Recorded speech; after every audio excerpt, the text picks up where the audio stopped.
want to clean up the valves. It's important to take some safety precautions, get a face shield for this. Also a good idea to have a dust mask. And I like to use some tape to wrap around the end of the valve stem, and it keeps me from marking it up with some of the tools we're going to use here. And I got to check for a drill. There's the drill. One of the reasons I like to use a pizza box is because it's real easy just to set something heavy on that and have your work surface here keep organized while you're cleaning up the valves. And what we're going to use is a bench grinder, and I got a wire wheel on here, and we're going to chuck each one of these valves up inside the drill and run it on the wire wheel. So. I'm starting with the exhaust valves because they're the worst. The tape is just cheap insurance and provides enough grip to keep you from needing to crush them in the chuck. Notice I have a brass wire wheel on my bench grinder. This is preferred over steel wheels because it won't damage the valves. You're not trying to remove anything from the valve other than rust and scale. What you want to clean is the section below the spun welds where the valve stem meets the valve, the seat of the valve, and the face of the valve. You don't want to grind into the areas around where the valve guides contact the stems. If you rough up one of those spots, it'll spell bad news for you down the road. The drill serves triple duty and then some. It gives you easy means of safely holding the part while you're cleaning it. It prevents you from spending any length of time cleaning one spot. It cuts an immense amount of effort or bleeding that you'd likely go through with most anything else. You're not going to have a valve go flying across the room or mark it up with hand tools while holding it.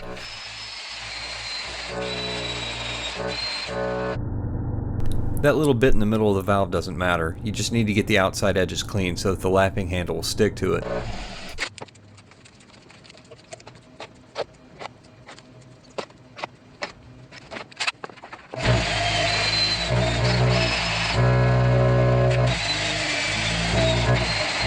If this process takes you any longer than 2 minutes per valve, then you're doing it wrong. I cleaned all 16 of them in about 24 minutes. This is the easy part. Some of the steps doing a valve job can be very tedious, and I'm not going to cut any of it out. I'm just going to run it between 4x and 32x to respect your time. This is part of a valve job that you'll never find in your service manual. You'll find out how to inspect them and how to measure them, but they don't tell you how to clean any of them. Like new money. These cleaned up beautifully despite what I thought they'd look like. The exhaust valves were the worst, and there's nothing wrong with any of these valve seats. If I wanted to spend some more time doing anything, I'd use emery cloth on the faces while they were in the drill and clean out the carbon from the recessed part. And I'd also clean right up to the edge of where the valve guides contact on the stems. But you don't have to, it's just going to come right back. The intake valves look brand new. They're just standard factory valves, and now they're ready to go another round. But it's not the valves I'm so much worried about. It's these rusty pitted seats that have me concerned. I put a tiny little brass wire wheel on my Dremel's flex shaft and went to town. If you ever do this, follow my lead here. Grind concentrically to the seat so you're less likely to cut across the seat and cause a leak. Try to keep the tool perpendicular to the angle of the seat that you're cleaning. Don't mash on it, let the tool do all the work.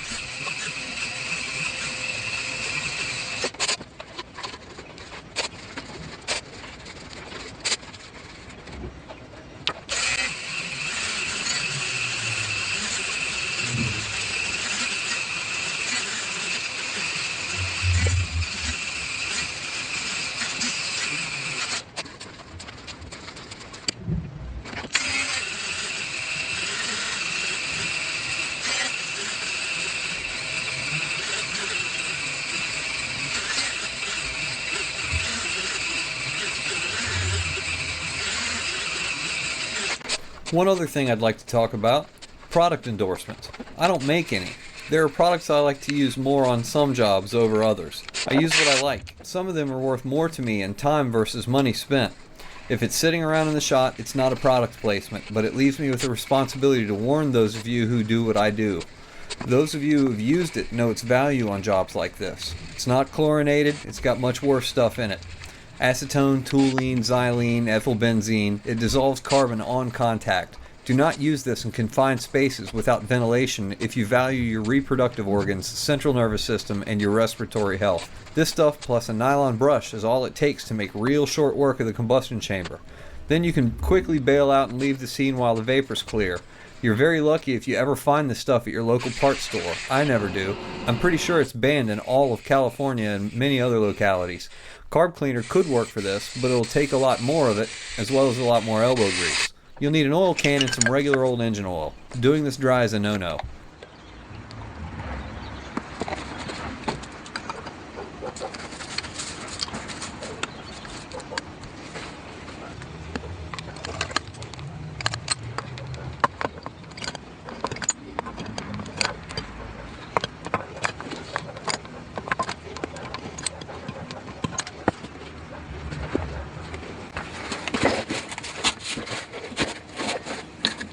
There are other products I really don't care too much for. The lapping compound I can find is a one-size-fits-all Permatex compound that works great, but the last stuff I used came in little plastic cans in different grits. There's a coarse and a fine, and I can't remember the product name, but it left glossy, shiny seats behind after using the fine grit. I liked it. There's also this cheap lapping handle which you can find at most any auto parts store. You develop a love-hate relationship with these things. They're supposed to stick to the valve, but once you get 1 grain of lapping compound on the sealing edge, not even the expensive ones like to stick until you clean both surfaces. I've heard of people using chewing gum, spray adhesives, and more to make them stick, but really you're better off just putting up a fight and not letting it win. The application and cleanup with adhesives and other kinds of tricks, that takes time. Using the lapping handle, you can apply force only to the face of the valve, evenly and only where it needs to be. The result is a flatter, straighter seat for both novices and pros alike. The technique is as simple as what you're watching. You'll hear the valve seats change pitch as they grind down. Periodically pop the valve against the seat to splat the compound when it starts changing pitch. Eventually the compound breaks down and leaves you with a smooth seat. I rotate the valve 90 degrees each time I pop it to make sure I grind the faces evenly. Clean both surfaces thoroughly with a cloth and give it a dry pass. If the seat squeaks when you spin the valve, you're not done with it yet. A squeak indicates the seat is still too rough. It should be silent when both surfaces are clean and smooth. The valves should be able to rotate freely when they're finished. Another thing to watch out for is the lapping compound. By no means do you want this coming between the valve stem and the valve guides. It's extremely important to prevent this. Oil the daylights out of both parts. Always move to a clean part of your cloth when you're cleaning them, and once you're finished, thoroughly clean both the valves and the valve stems, re-oil and reassemble. If that grit gets between those parts, it will destroy both of them once you put it in service. But you can destroy these parts just lapping the valves if you're not careful.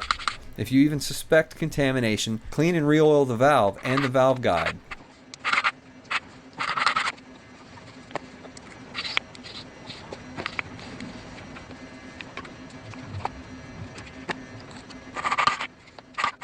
See what I mean about love-hate? If you're not installing polished valves, this thing can be a real pain in the ass. Don't lose your patience and break out the drill because of this. If you've never done a valve job, it's important to do it this way the first time and get a feel for it. The result you achieve doing this manually will give you a good idea of what to look for, what a lapped valve sounds like, and what it feels like. There are other methods people use to do a valve job, but it's easy to botch the job if you haven't successfully learned this method first. There are also people who swear by using a power drill on the valve stem seal side. I have many problems with that method. It's too easy to put lateral forces on the valve stem and damage guides. It's too easy to pull the valve out of the chuck and scratch the valve stem. There's also a slight amount of play in the stems that can allow you to apply greater force on one side of the valve's face. You can't hear the valve seat over the noise of an electric drill. You don't get the before and after feel of the seat with a power drill between you and the parts, so it's harder to tell when you're done. All of these things are bad. It saves time, and I'm sure it can be mastered, but using the right tool and doing this the hard way will produce a better seat every time. These rusty seats were lapped with a drill by a professional, and many of the seats were not even. Some were too narrow. If you choose to use the drill method, run it in both directions. Pay close attention to the seat quality and depth, and be careful not to wobble the drill at all.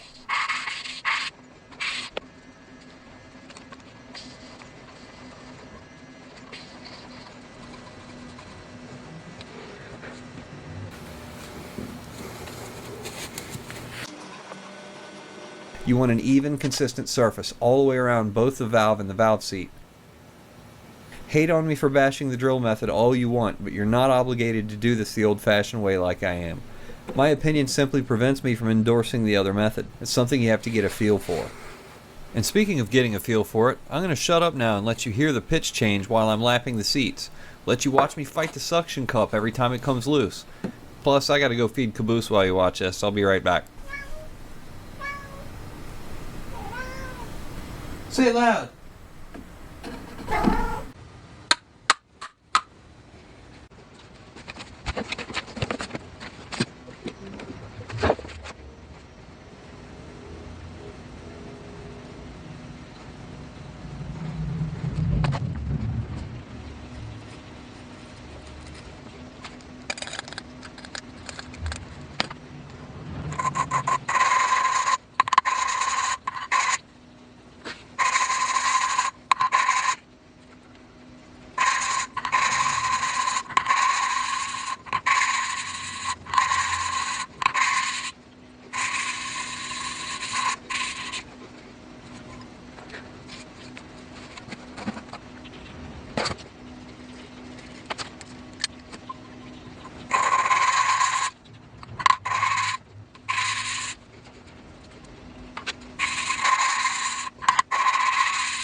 Finally, once you're finished, the valves and the seats are married to each other. Don't shuffle them around. They go in the holes you lap them into. You should really do this step as the last phase of cleanup before reassembly, but I couldn't help myself. I wanted to know if these pitted seats could be saved. As long as there's some seat left to work with, there are some oversized valves that can be installed in the factory seats simply by boring out the seats and grinding new faces into them. But some valves require installing all new seats.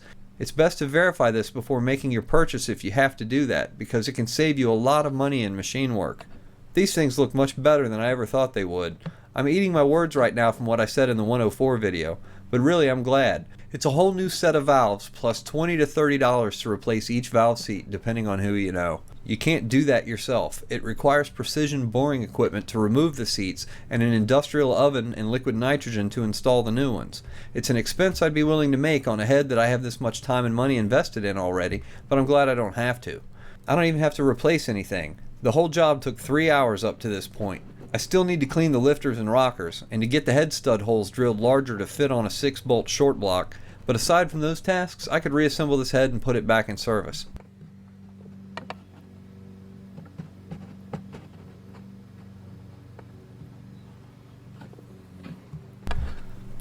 If this is useful to you, like and favorite it, share it with others, and please feel free to share your tips in the comments below.